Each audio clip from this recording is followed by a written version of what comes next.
আসসালামু আলাইকুম, সবাই কেমন আছেন? আশা করছি আল্লাহর রহমতে সবাই ভালো আছেন। শুক্রবার মানেই অনেক ব্যস্ততা মহিলাদের।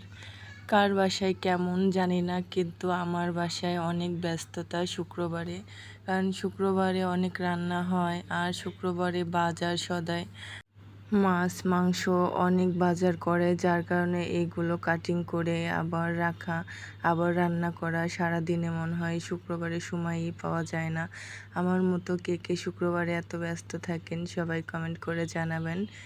এই তো আমি আজকে রান্না করছি ডাউল, পটল ভাজি, খাসির গোশ আর ভাত, আর মা বাড়ি থেকে পিঠা দিয়েছিল। এইগুলোই আমি আজকে রান্না করব। এই তো পটলগুলো ভাজি করে নিচ্ছি। কে কে এইভাবে পটল ভাজি করেন বলবেন। এই তো আমি এখানে মুগ ডাউল রান্না করছি। মুসুরির ডাউলের থেকে মুগ ডাউলটা খেতেই অনেক মজা লাগে।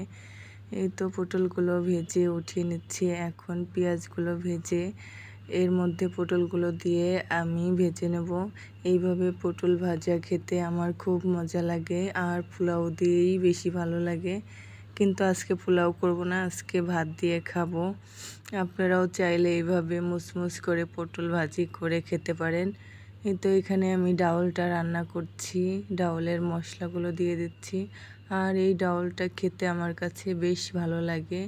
আপনারা কেমন ডাউল রান্না করেন জানি না, কিন্তু আমার কাছে এমন ডাউলই মজা লাগে। এই তো ডাউলটা ফোড়ন দেওয়ার জন্য এখানে আমি ফোড়ন ভেজে নিচ্ছি। এই ফোড়নটা দিলে ডাউলটা অনেক মজা হয়। এই তো আমার ফোড়ন দেওয়া হয়ে গেল। মুসুরের ডাউলের থেকে এই ডাউলটা অনেক মজা। ভাত দিয়ে খেতেও মজা লাগে, পোলাও দিয়েও খেতে মজা লাগে, যে যেইভাবে খেতে ভালোবাসে। এই তো আমার মা পিঠা দিয়েছিল, আমি এগুলো ফ্রিজে রেখে দিয়েছিলাম। তারপরে এগুলো ভাপ দিয়ে নিচ্ছি, ভাপ দিলে আগের মতোই হয়ে যায়। এই তো আমার খাসির মাংসটা রান্না করা হয়ে গিয়েছে। এখানে পিঠা টেবিলে সব কিছু গুছিয়ে রেখেছি। এই তো পিঠা, খাসির গোশ, ডাউল, সিমাই আর পটল ভাজি, এই তো মোটামুটি সবই রান্না করেছি। এখন সবাইকে খেতে দেব।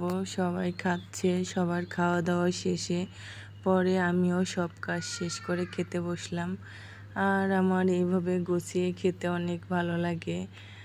মনে হয় যে পেটটা ভরে খাচ্ছি, মনে অনেক শান্তি লাগে, পেটটাও ভরে যায়, মনটাও ভরে যায়। কার কার এভাবে গুছিয়ে খেতে ভালো লাগে কমেন্ট করে জানাবেন। এই তো আমি ডাউল নিয়ে, গোশ নিয়ে, পটল নিয়ে এগুলো নিয়ে খাচ্ছি, আর আমার কাছে খুবই মজা লাগছে। এইভাবে খেতেই আসলে অনেক মজা লাগে। আপনারাও খাবেন, দেখবেন যে অনেক ভালো লাগবে, আপনার মনটাও ভরবে, পেটটাও ভরবে। যাই হোক, আজকের ভিডিওটা সবার কেমন লাগলো সবাই জানাবেন, আর সবাই ভালো থাকবেন, সুস্থ থাকবেন, আমার জন্য দোয়া করবেন সবাই। আর আমার ভিডিওটা সবাই একটা লাইক দিয়ে দেবেন।